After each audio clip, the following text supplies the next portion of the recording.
Assalamualaikum warahmatullahi wabarakatuh. Ketemu lagi dengan saya. Pada kesempatan kali ini, saya akan menceritakan salah satu pengalaman pribadi saya pada saat mengalami gangguan asam lambung. Dan juga itu adalah sekalian kesalahan saya pada saat mengalami gangguan asam lambung, sehingga saya termasuk orang yang mengalami lambat sembuh dari gangguan asam lambung. Pada saat saya mengalami gangguan asam lambung, saya membaca berita, membaca status di Google atau di apa tentang penyakit-penyakit, tentang gangguan asam lambung. Kalau nggak ditolong, ini akan HB akan turun, trombosit turun, yang macam-macam. Akhirnya bisa-bisa nggak tertolong, bisa-bisa meninggal. Gangguan asam lambung kalau dibiarkan saja, nanti lama-lama ini itu jantung bisa terganggu, ginjal juga akan bisa terganggu, ini itu dan macam-macam. Saya membaca seperti itu. Sesaat setelah itu entah datangnya dari mana, seakan bertaut dengan kondisi fisik saya. Saya mulai mencari-cari di fisik saya. Waduh, jangan-jangan saya juga seperti itu. Gangguan asam lambung saya juga seperti itu. Nanti jangan-jangan jantung saya juga ikut kena, ginjal juga ikut kena, dan macam-macam yang seperti yang saya baca. Sesaat setelah itu, fisik mulai nggak nyaman, beneran. Mulai nggak nyaman beneran. Dan saya menangkap itu, akhirnya semakin cemas, turun, akhirnya kalau nggak bisa mengontrol, akhirnya kena serangan panik. Tapi ya kadang bisa mengontrol, kadang ya nggak bisa mengontrol. Kalaupun bisa mengontrol, itu sudah sangat cemas luar biasa, sudah nggak nyaman banget. Pengalaman juga dulu pada saat nonton televisi, itu ada adegan di rumah sakit. Ada adegan di rumah sakit, dan adegannya sudah hampir meninggal. Orang yang di rumah sakit itu parah. Sesaat setelah menonton itu, nggak tahu datangnya dari mana, itu bertaut dengan kondisi saya. Waduh, jangan-jangan saya juga seperti itu. Sebentar lagi saya juga akan parah seperti itu.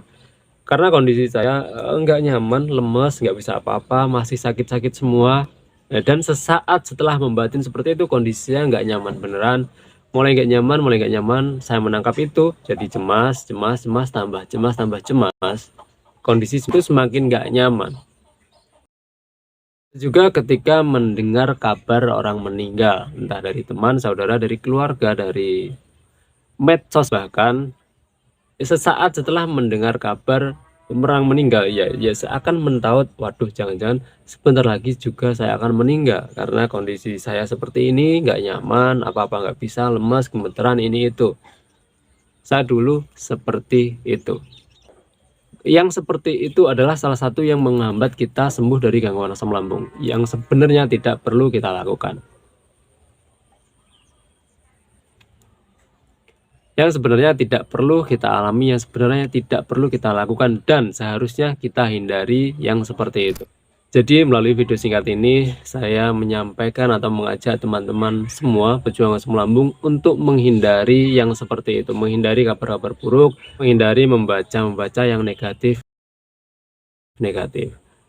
Karena memang para pejuang asam lambung ini nggak semuanya, tapi umumnya itu sangat sensitif terhadap kabar-kabar seperti itu.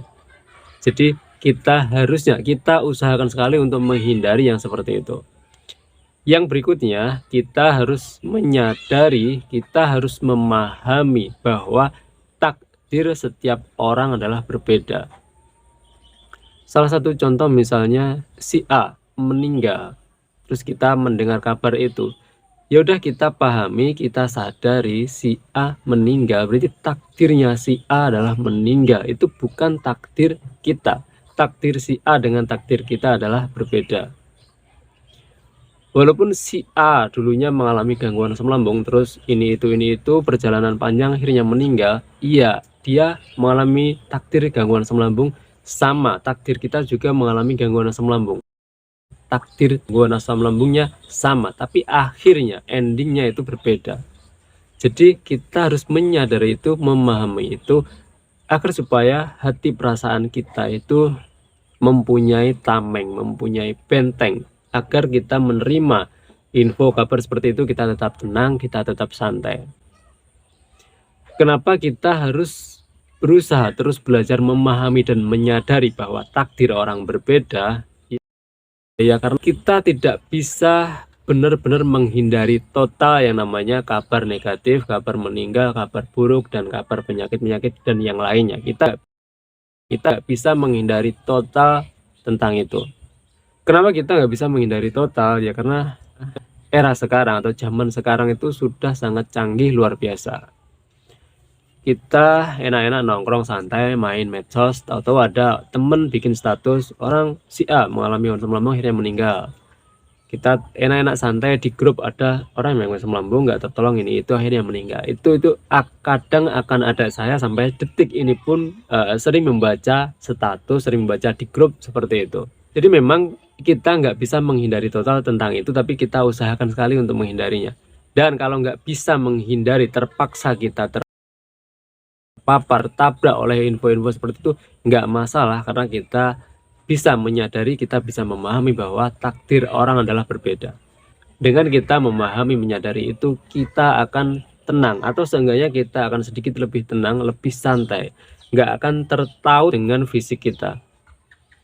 Jadi misal si mengalami asam lambung nggak tertolong, perjalanan panjang ini itu jatuh bangun pada akhirnya meninggal, ya udah, itu si B, itu takdirnya si B, bukan takdir kita.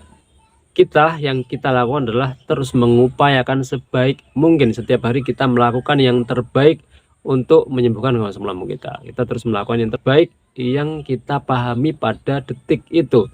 Dan tentunya kita terus mencari tahu, terus belajar yang terbaik itu seperti juga terus mengupayakan untuk sembuh dari asam lambung.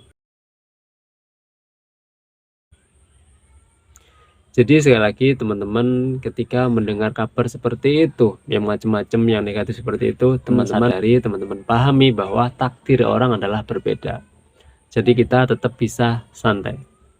Saya kira itu selalu satu hal, selalu bersyukur pada kondisi bagaimanapun kita saat ini. Assalamualaikum warahmatullahi wabarakatuh.